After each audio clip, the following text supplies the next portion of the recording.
Hello. So, sa'yo pabuhat mo? Pariban, tapos Ribbon color.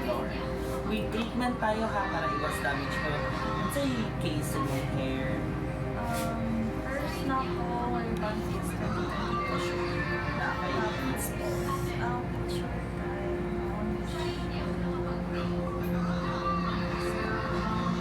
May ends po si natin.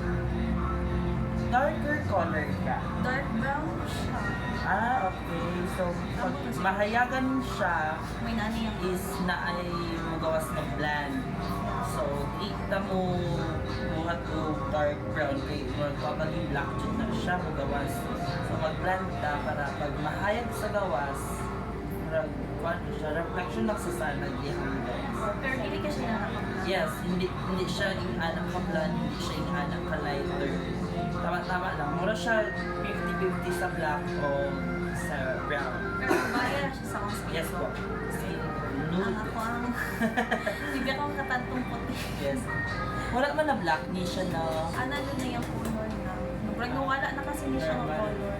Normal, ano na siya. Wala pa actually, wala pa pwede. Okay na na. Ito yun na. Okay. Okay, pa-prepare ko lang mama ha. So, ayun guys, pinaprepare ko yung mga kailangan para sa buhok ni Madam. At yun, naglagay na po ako ng letter A na rebonding para sa hair niya. So, ayun, may mga makeup pa din kami dun sa gilid. Kaya kasama ko si Yola Bapu. So, eto, nilagay ko, ginawa ko ang proper way, yung pagkakalagay sa number 1 kay Madam. So, now, pagkatapos ko babad sa number 1, yung virgin hair ni Madam, binaba ko na. Roots to end na ako niyan. At, ayun, hanggang natapos na ang paglalagay ko ng roots to end na gamot. Nilagay ko na din yung, nag-spray ako. Tapos nang babad, ayun, wash na ako ng buhok ni Madam sa number 1. So, yan. Ang kinalabasan ng buhok ni Madam, totally straight na po siya. Kasi pag blower pa lang, straight na. Kasi yung buhok ni Madam, hindi masyadong wavy. So, just keep it blowing. Kasi, kung hindi siya mabublow dry at pinlansya mo agad, masisira. So, yun, hanggang nag-dry, hanggang on process po yung pagplansya natin, guys, mga ka-hair. Kasi, need natin i-proper way ang pagplansya ng buhok at gawain yan ng mga beautician. Kailangan unahin mo na yung roots bago yung baba. So, hindi lang naman po buhok ang nasa salon namin, pati po ang nails, nail extension. At yun, naglagay na ako ng color ni Madam. Ang gustong color ni Madam is not totally dark, not totally light.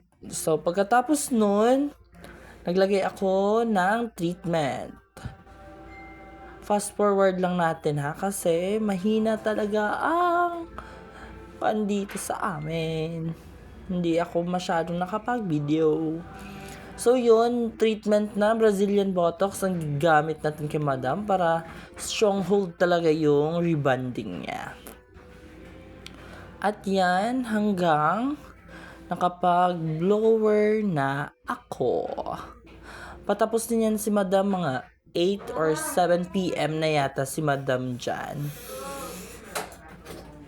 So, yun, blow dry lang hanggang natapos na si Madam. Hanggang plinansya ko na siya ng last touch. Yan, kaganda ng buhok ni Madam. So, gumupit na din ako dyan kahit na konti kasi para mawala lang yung mga split ends ni Madam. So, yun ang kinalabasan ng buhok ni Madam. Oh my God, so pretty Madam. Thank you so much. Oh. There you go, Madam. Thank you for trusting me. Perfect. Oh. Yan. We're done, Ma'am. Ganda kasi. Magic.